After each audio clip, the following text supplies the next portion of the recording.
Hi friends, I'm sure all of you will agree with me that assessments are not just review tools but also as learning tools. So if you have to do effective assessments that enable learning of your students, I think it might be a good thing for you to keep 5 things in mind. First, be very clear who is the target, what are you assessing that person for, and why this assessment. I think if this is clear, then the design of what you're going to make will be very, very effective. So the second part is the design. So if I'm talking about a design, Bloom's taxonomy gives you a fantastic framework on which you can design your assessments. You need to place where your student exactly is.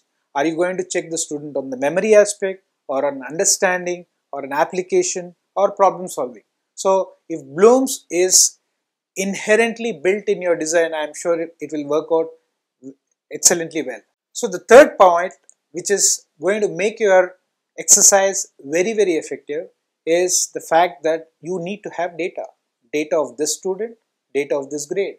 So if I have this data, I can create very effective assessments. In fact, many of the standardized exams the world over, they built their entire assessment tools on the data because it helps them create better questions, better assessment tools for the future. Then the fourth is the sequence.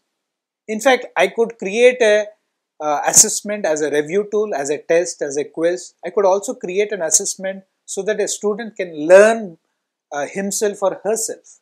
So the sequence of questions in a topic becomes very critical. So if you are not spanning across chapters but you are focusing only on one chapter, the sequence is critical. Some of the best books written, textbooks, you will find that the good thing about them will be the sequence in which they give the questions.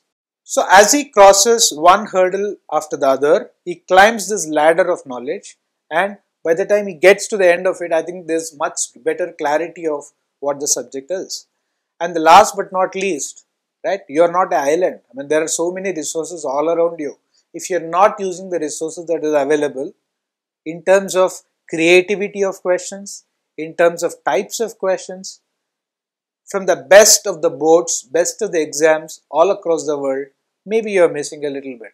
So there are people, there are teachers like you across the world who have spent a lot of time creating something and they have made it available to you. Please make use of these creative aspects while designing your own assessments. So I'm sure these 5 things, if kept in mind, can make your assessments design very, very effective. Thank you. Career Launcher. Make your parents explode with joy.